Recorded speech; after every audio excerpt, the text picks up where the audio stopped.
भारत सरकारचे सहकार मंत्रालय सहकारातून समृद्धी या माध्यमातून सामाजिक आणि आर्थिक विकासाला पंख देण्यासाठी तळागाळात ठोस पावले उचलत आहे।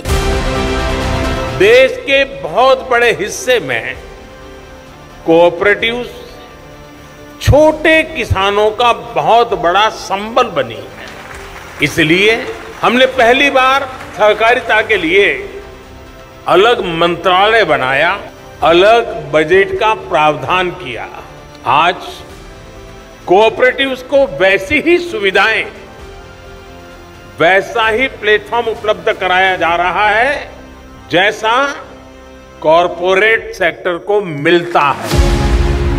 पंतप्रधान श्री नरेंद्र मोदी यांचे स्वप्न साकार करण्यासाठी माननीय गृह आणि सहकार मंत्री श्री अमित शहा हे भारताच्या अद्वितीय सहकारी मॉडेलला आर्थिक वाढ, सामाजिक उन्नती आणि रोजगार निर्मितीसाठी एक शक्तिशाली क्रांतीमध्ये रूपांतरित करण्याच्या मोहिमेचे नेतृत्व करत आहेत। हमारे प्रधानमंत्री की जो कल्पना है सहकार से समृद्धि की, हम देश की समृद्धि को तो बढ़ाएंगे ही बढ़ाएंगे, देश के जीडीपी में हमारे कंट्रीब्यूशन को भी बढ़ाएंगे, परंतु इसके साथ साथ जो नीचे का तबका है, जो गरीबी की रेखा के नीचे जीता था, जिसको मोदी जी ने अभी ढेर सारी सुविधाएं दी है, अब वो अपनी बेसिक सुविधाओं की मशक्कत से बाहर निकला है। वो आशा के साथ अपनी नई पीढ़ी के सामने देख रहा है। उसके पास पूंजी नहीं है, इसकी छोटी छोटी पूंजी को एकत्रित कर कोऑपरेटिव से एक बड़ी पूंजी बनाकर उसको भी उद्यम के साथ जोड़ने का काम हम करेंगे, इसका मुझे भरोसा है।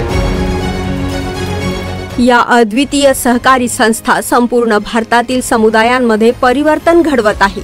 गुजरात मधील सेवा आणि महाराष्ट्रातील स्वच्छ याची प्रमुख उदाहरणे आहेत। कोरोना महामारीच्या काळात सेजलला तिची नोकरी गमवावी लागली। आपला उदरनिर्वाह करण्यासाठी तिने पाणीपुरीचे दुकान उघडण्याचा विचार केला, पण तिला माहिती नव्हते की ती स्वतःचा व्यवसाय सुरू करण्यासाठी पैसे किंवा भांडवल कसे उभारेल। पण आता यासाठी एक उत्तम उपाय उपलब्ध आहे। अहमदाबादची महिला सेवा सहकारी बँक। या सहकारी बँकेची स्थापना 1974 मध्ये 4000 गरीब महिलांच्या गटाने केली होती। त्या सर्व सेवा स्वयंरोजगार महिला संघटनेच्या सदस्य होत्या। ही बँक सुरू करण्यासाठी प्रत्येक महिलेने 10 रुपये दिले।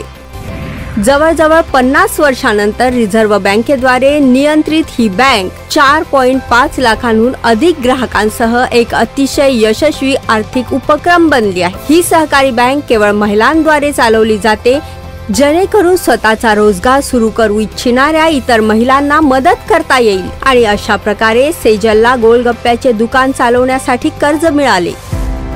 आज या बँकेत सुमारे 3.5 लाख खाती आहेत आणि ठेवी सुमारे 350 कोटी आहेत। त्याचे खेळते भांडवल देखील 460 कोटी रुपयांपेक्षा जास्त आहे आणि त्याचा वार्षिक नफा 2 कोटी रुपयांपेक्षा जास्त आहे।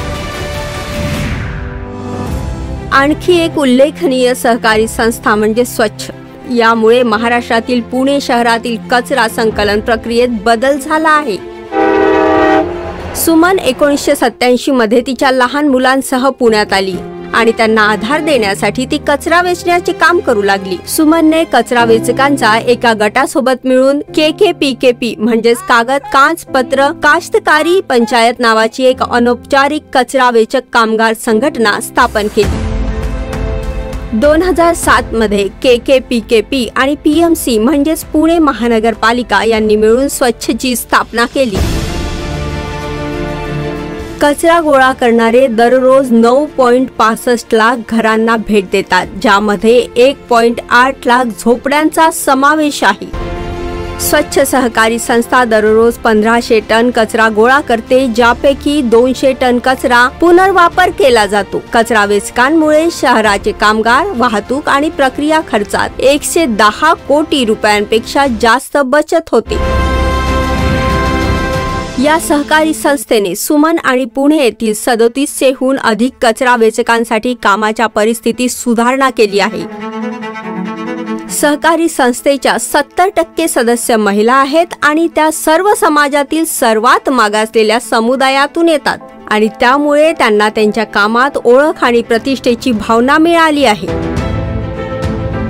भारतातील 8 लाखांहून अधिक सहकारी संस्थांपैकी स्वच्छ आणि सेवा ही सहकार मंत्रालयाने एक अद्वितीय मॉडेल म्हणून निवडली आहे। त्यावर संशोधन केले जाऊ शकते आणि त्याचे यश देशभरात अनुकरण केले जाऊ शकते, कारण असे मॉडेल आर्थिक समृद्धीचे दरवाजे उघडतात आणि सुमन सारख्या दुर्लक्षित लोकांना स्वावलंबी बनवतात।